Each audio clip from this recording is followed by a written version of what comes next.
2016 was a year of surprises, particularly of the political sort with Brexit and the Trump election. It was also a year of solid returns in the capital markets. In particular, the weeks following the US election were very impactful, leading to a boost in the equity markets and really weighing on the bond markets.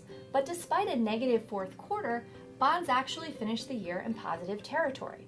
The big question is, will the rally continue into 2017?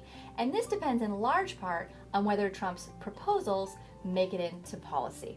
If we see reduced taxes, increased fiscal spending, declines in regulation, that's likely to increase growth, increase inflation, and make risk assets perform well. But if instead we see trade barriers erected and we see a reduction in the flow of skilled immigrant labor, that's likely to stifle growth and weigh on market sentiment. As we look more globally, we think we're likely to see an increase in global fiscal spending. After years of austerity, countries are going to spend in earnest in 2017, led by Japan. When you combine this fiscal spending with already easy monetary policy, despite a few Fed hikes that we'll see over the course of the year, this lays the backdrop for increased growth, increased inflation, and of course, an increase in interest rates, which has bond investors worried. And no doubt about it, rising interest rates can be painful in the short term. But in the long term, rising rates are good for bond investors as you reinvest your coupon income at higher interest rates. In fact, you've never seen a negative 2-year period in US core bonds. But even better is investing in global core bonds where you spread your interest rate risk around the globe and you diversify against the potential threat of rising US rates. Another strategy is to diversify across sectors. Bond investors that look outside the Treasury market invest in sectors that are less sensitive to rising US rates, sectors like US investment-grade corporates and municipal bonds. The high-yield market actually has a negative correlation to US Treasuries. And the high-yield market looks attractive today with yields at about 6%, and that yield is a good indicator of your expected return over the next 5 years. That yield looks very attractive, particularly compared to passive US equities, where expected returns are less than 6%.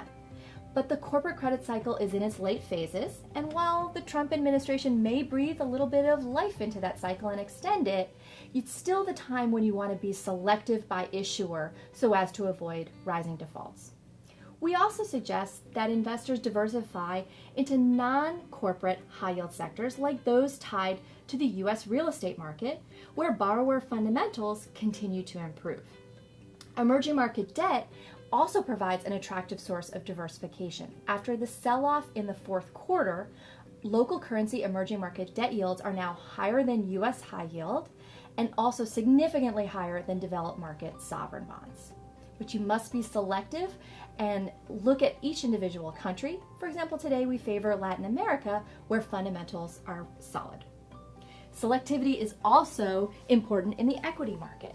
For a while now, we've been cautioning against high dividend yielding safety stocks like telecoms, utilities, and consumer staples. While these sectors had a very strong first half of the year, they saw a sharp reversal in the second half, and they remain overvalued by the market. Instead, we favor small cap stocks.